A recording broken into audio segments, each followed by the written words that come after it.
Sabemos que la vida nos ha planteado a nosotros muchos retos. Hombre, desde antes de la pandemia. Yo no sé por qué se nos metió, digamos, la idea en la cabeza de que todo era como que mejor antes de la pandemia. Y antes de antes de la pandemia teníamos unos problemas estructurales como país grandísimos. Y la pobreza no es de la pandemia. El desempleo no es de la pandemia.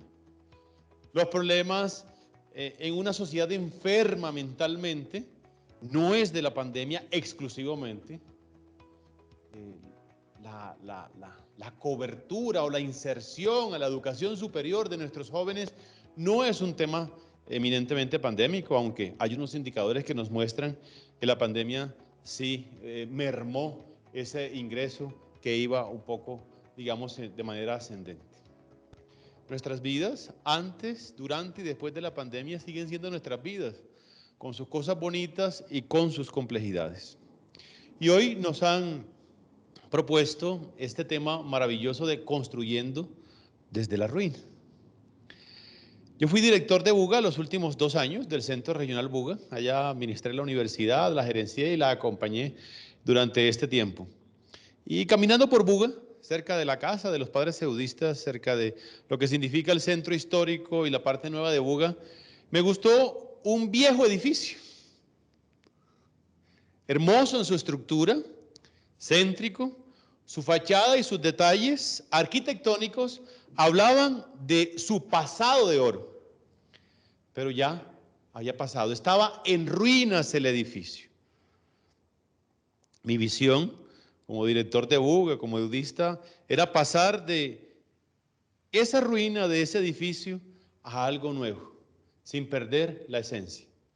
Yo imaginé allí, y alguna vez hablé con el padre Orlando, y yo decía, oiga, padre Orlando, hay un edificio que pertenece a esta empresa que está en ruinas, pero de cara al programa de derecho que queremos sacar acá en la Rectoría Suroccidente, ¿por qué no imaginamos, por ejemplo, la facultad de derecho allá? ¿Por qué no imaginamos una facultad de arte? ¿Por qué no imaginamos un centro cultural de la Universidad Minuto de Dios para la ciudad de Buga y el centro del Valle?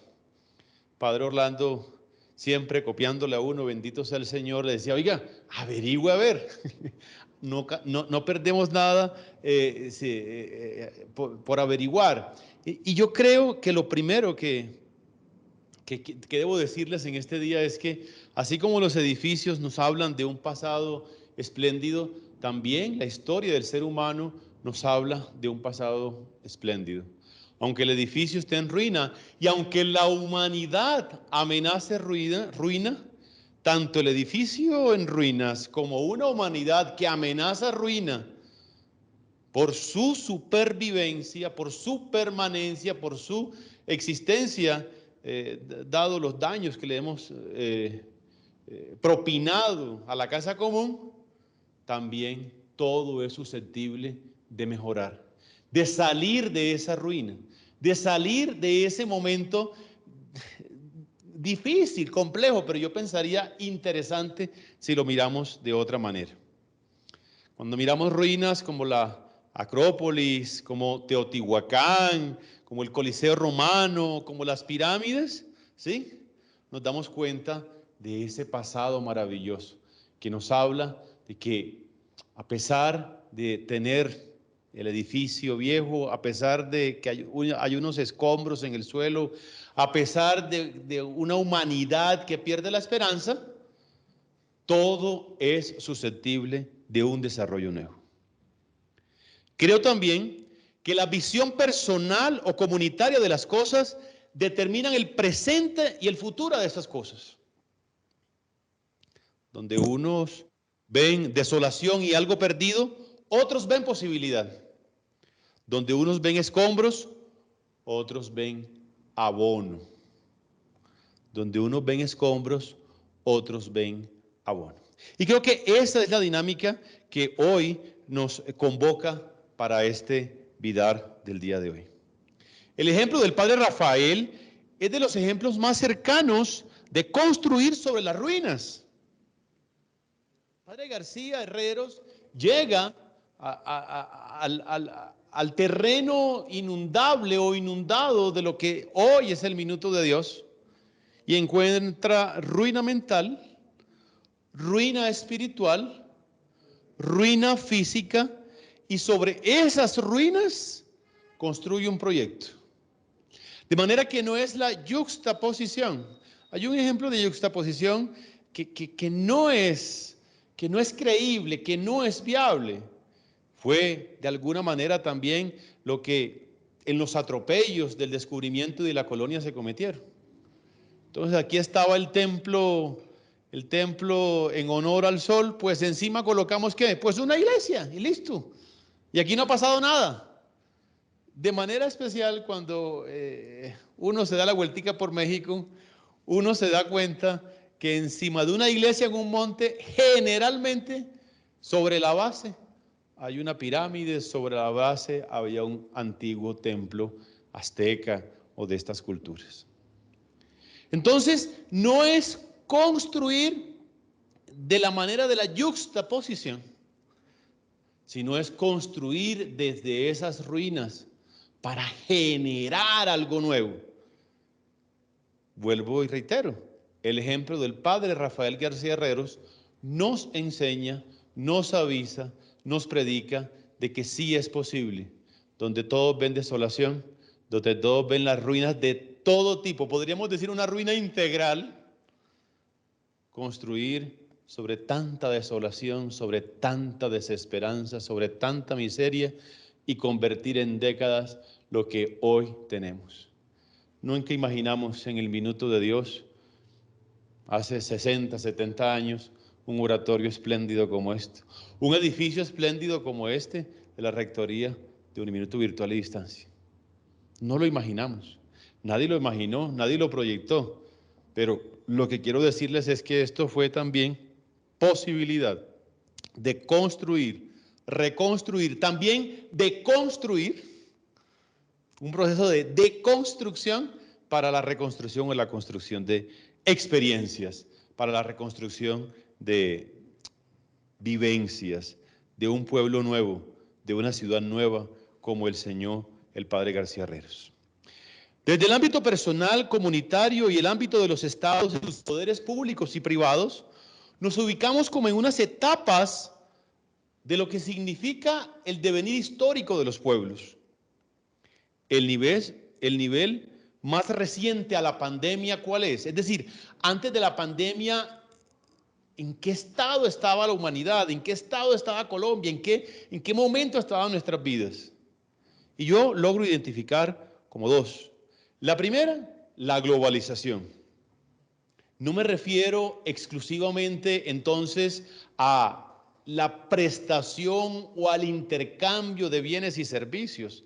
Normalmente cuando hablamos de globalización en la base o en nuestras conversaciones, lo que encontramos es un diálogo de bienes y servicios. No me refiero a posibilidad de autodestrucción u oportunidades increíbles de construcción.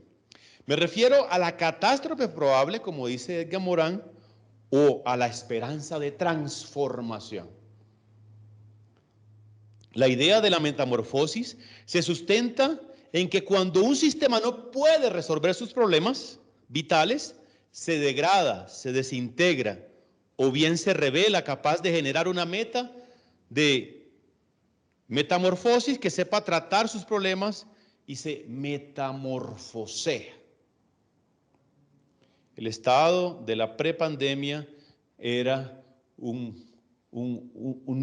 yo no quiero llamar el nuevo orden porque nos metemos en conspiraciones y en cosas, ¿sí? Pero sí una nueva propuesta de desarrollo, una nueva propuesta de la relación de la humanidad con la casa común, una nueva propuesta en torno a la utilización de los bienes, a la explotación de los recursos naturales, renovables y no renovables, y por supuesto a un tema de supervivencia. La globalización en un estado único amenaza ruina. Es preciso globalizar, crecer y decrecer desarrollar, evolucionar, conservar y transformar. Esa es la propuesta que de manera especial, por supuesto, apalancándome Edgar Morán, nos habla de este estado de la prepandemia, que amenazaba ruina, Segundo estado de la prepandemia, la revolución científica y tecnológica. Uno de los resultados más impresionantes del avance científico y tecnológico ha sido el cambio sustancial en la vida de millones de personas. La cotidianidad había sido siempre sumamente conservadora en relación con lo nuevo relativo al conocimiento, los modos de vivir y la reproducción de la vida social. Antes de la pandemia, la vida ya nos había cambiado. No fue ayer que se cayó en las redes. No fue antes de ayer que pasó esto. No son los ataques cibernéticos, no son las nuevas guerras digitales que superan la guerra convencional de tanques de guerra y aviones de guerra. El nivel de la pandemia amenazaba ya un peligro de extinción para la humanidad, la ruina de nuestros principios. Y así, con un modelo en escala, como cayeron los imperios antiguos, por la degradación de sus costumbres, por la degradación de sus valores, por la deshumanización, ¿sí?, de sus ciudadanos, en un modelo a escala, la humanidad, este gran imperio que se llama humanidad, este gran imperio que se llama cultura del consumo, este gran imperio que se llama los bienes y servicios, estaba también por caer. Llega la pandemia. Llegó la pandemia. La región latinoamericana ha sido de las más afectadas por la pandemia. La intensidad del contagio y su colorario de muertes. La debilidad estructural de su sistema de salud, ofertada por años por desinversión pública y privatizaciones. Esto es un chisme público. Esta es la consecuencia. Sí, la pandemia evidenció lo que todos sabíamos, que la gente se muere por pobre, que la gente se muere por pobre. Eso es crudo, ¿verdad? Pero es la realidad. La pandemia nos encontró divididos en nuestra forma de pensar, de creer y de ver el mundo. Esto no es malo. Probablemente así somos los seres humanos. Pero esta situación hoy por hoy se hace insostenible y no nos permite, querido Manuel, construir sobre las ruinas. La consigna del Papa Francisco en la plaza de San Pedro, vacía y lluviosa, donde le hablaba no solamente al mundo católico, sino a la humanidad, nos recuerda que en esta barca vamos todos. O nos hundimos o nos salvamos todos. En el mar impetuoso del mundo, en el mar impetuoso de un planeta que estamos destruyendo, en el mar impetuoso, como me decía un amigo, en el ejercicio, en el derecho fundamental de cada ser humano de autodestruirse a sí mismo. Estamos ejerciendo un derecho colectivo de autodestruirnos, como un escritor, de pronto a alguno no le gusta, a mí me encanta, Noam Chomsky nos relata en sus escritos. Probablemente después de la pandemia, algunos de nosotros podemos sentir algún tipo de frustración. Yo no sé si alguno de ustedes ha sentido frustración, porque pensábamos que íbamos a cambiar más de lo que hemos cambiado, de lo que nos estaba afectando como sociedad. Y no es el tema que los aeropuertos estén llenos, sino es el tema que nuestros centros comerciales estén llenos. Para mí es la punta del iceberg. ¿Saben una cosa? Tenía un sueño, que muchos de los modelos económicos, incluso de desarrollo actuales, con la pandemia como que ocurrieron milagros. Yo soy uno de los frustrados. Desde la perspectiva de nuestros inspiradores, la buena nueva tiene mucho que decirnos y decirle a un mundo que se resiste a sucumbir. Los que están en esta rectoría, el sistema uniminuto, la obra del minuto de Dios, la congregación de los padres seudistas se resisten a sucumbir. Tu hogar se resiste a sucumbir. Tu mujer y tu hijo, tu niño se resiste a sucumbir. Tu familia se resiste a sucumbir. Es como la tarea diaria de no dejarnos de la desesperanza, de no sumirnos enteramente en la desesperación. En últimas, el miedo a sucumbir es el miedo a perder lo que somos como humanos. El último eslabón de la cadena de autodestrucción. ¿Qué fue primero? ¿Acabar con la casa común o acabarnos como seres humanos? Acabarnos, deshumanizarnos y después acabar con la casa común. Se las dejo ahí, pero yo creería que es un ejercicio más profundo. Desde nuestros inspiradores, el Evangelio, desde la misión de Uniminuto, el Evangelio juega un papel importante para construir sobre lo ruinoso, sobre lo que amenaza ruina. Recuerden lo que les dije al principio, donde algunos ven desolación, donde algunos ven la debacle, otros podemos ver, y espero que todos estemos en ese ámbito, todos podemos ver oportunidad, todos podemos ver esperanza. La parábola del buen samaritano que ayer escuchábamos nos ubica en la perspectiva de no desechar nada. Óiganme bien.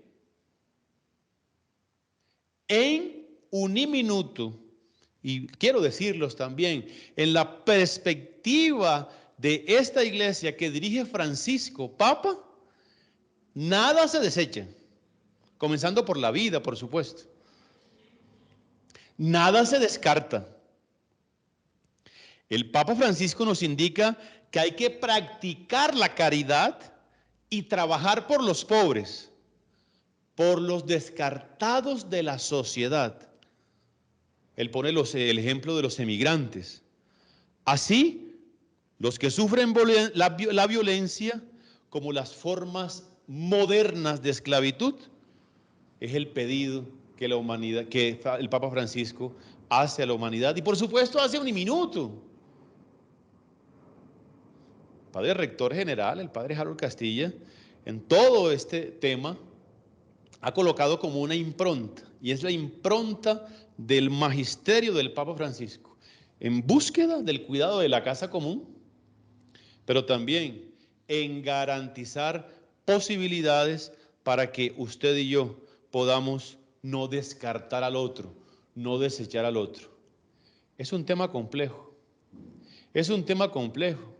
porque podemos decir con alegría, tenemos, sí, alrededor de 100,000 estudiantes, pero ustedes y yo sabemos que es plantar, yo no diría una gota, pero sí un balde de agua en el océano, ¿sí?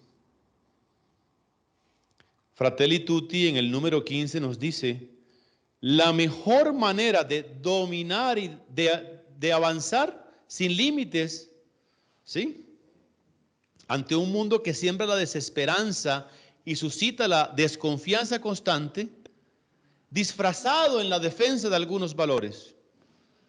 Hoy, en muchos países, se utiliza el mecanismo político de exasperar, exacerbar y polarizar. Por diversos caminos se niega a otros el derecho a existir y a opinar. Y para ello se acude a la estrategia de ridiculizarlos, sospechar de ellos y cercarlos.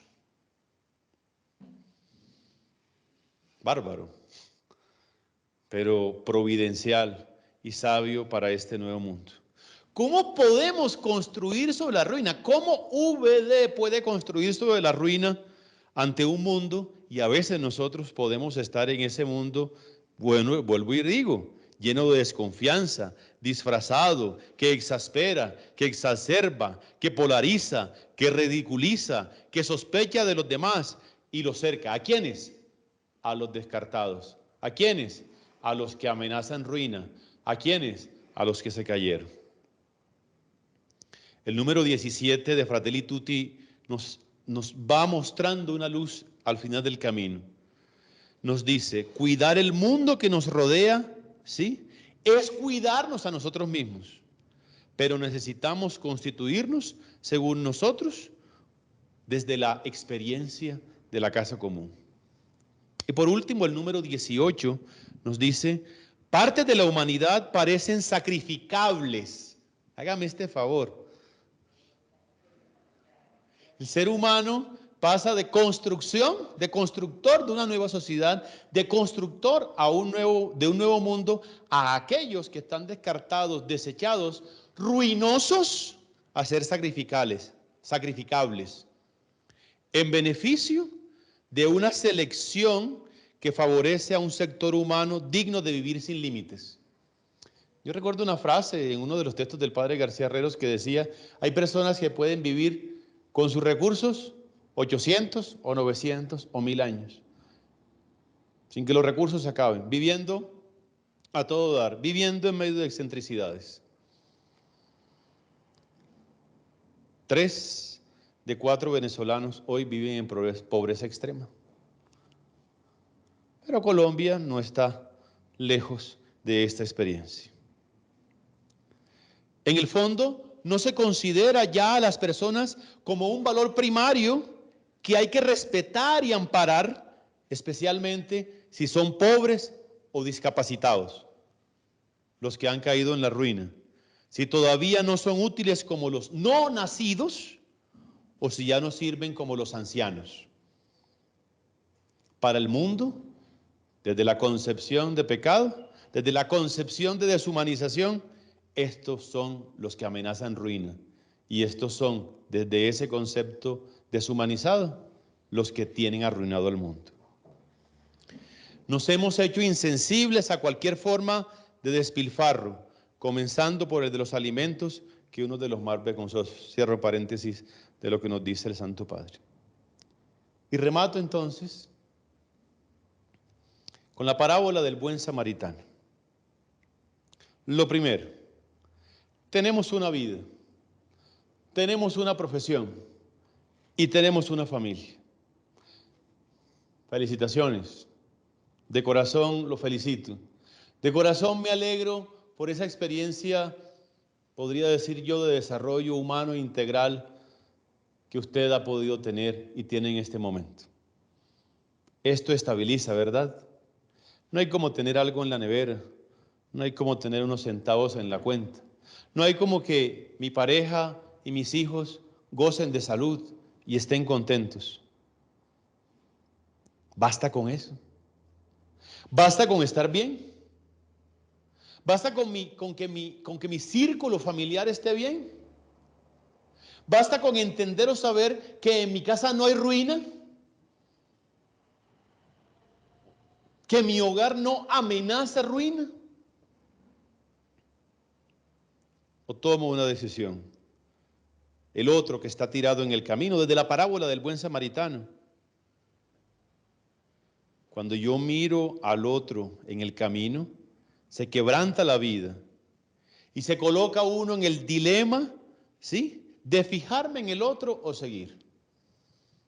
Hay un momento en la existencia, probablemente fue su llegada al minuto de Dios, en que usted, como aquel sacerdote, como aquel fariseo, como aquella persona, ¿cierto?, ¿qué pasó? Miró al que estaba en ruina y siguió. O como aquel buen samaritano que levantó al caído. Hay un dilema en nuestra vida. Seguir con nuestra vida cómoda, garantizar a nuestro núcleo familiar lo mejor, que eso no está malo, o tomar la decisión de ampliar el círculo, de ampliar el rango y cambiar. Cuando me fijo en el otro, no abandono mi vida, se enriquece mi vida. Es inevitable ver la ruina del otro y no darme cuenta de mi propia ruina. Lo bacano de ver la ruina del otro es que es un espejo. Yo que me ufanaba de estar bien, yo que me ufanaba de cumplir mis obligaciones, yo que me ufanaba de ser mejor dicho, una Dalit de los principios éticos y morales de la sociedad ala, me doy cuenta de que también tengo mi ruina. Y cuando yo me doy cuenta que tengo mi ruina, ha valido la pena entonces ver la ruina del otro. Mirar al otro y su ruina, de otro modo, es dar el salto trascendente, espiritual, definitivo, a una vida nueva. Una frase que para mí no es de cajón. Para mí es una frase que me acompaña y es una frase de Santa Laura Montoya.